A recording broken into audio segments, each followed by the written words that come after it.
प्रेम से बोलिए विष्णु भगवान की जय।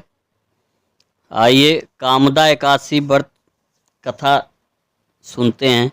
इस साल कामदा एकादशी व्रत 19 अप्रैल शुक्रवार को है। कामदा एकादशी का व्रत करने से सभी मनोकामनाएं पूर्ण होती है और व्यक्ति को मोक्ष की प्राप्ति होती है। कामदा एकादशी व्रत कथा पढ़ने सुनने से भगवान विष्णु की कृपा प्राप्त होती है, साथ ही आपके पुण्य कर्मों में वृद्धि होती है। कामदा एकादशी व्रत कथा का सभी श्रोतागण श्रवण करते हैं। प्रेम से बोलिए विष्णु भगवान की जय। कामदा एकादशी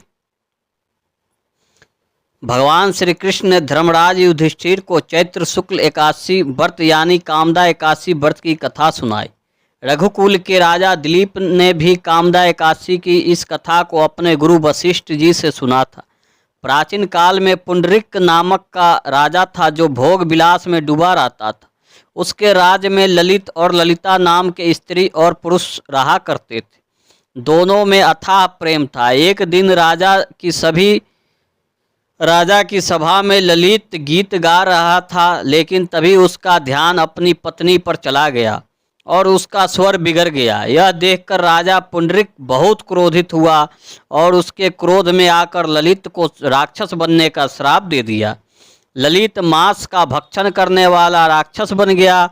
अपने पति का हाल देखकर राजा की पत्नी बहुत दुखी हुई। अपने पति को ठीक करने के लिए ललिता ने कई लोगों से इस बारे में पूछा। आखिरकार ललिता विंध्याचल पर्वत पर श्रृंगी ऋषि के आश्रम में गया। वहां जाकर उसने अपने पति का पूरा हाल का सुनाया। ऋषि ने ललिता को मनोकामना पूरी करने वाला व्रत कामदा एकादशी व्रत का कथा रखने के लिए कहा,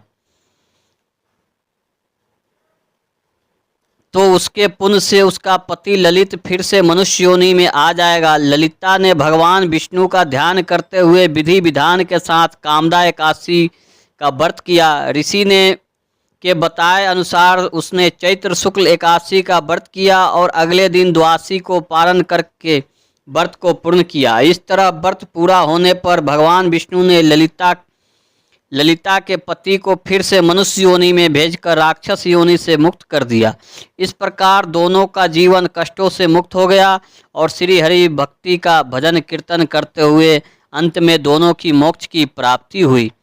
प्रेम से बोलिए विष्णु भगवान की जय।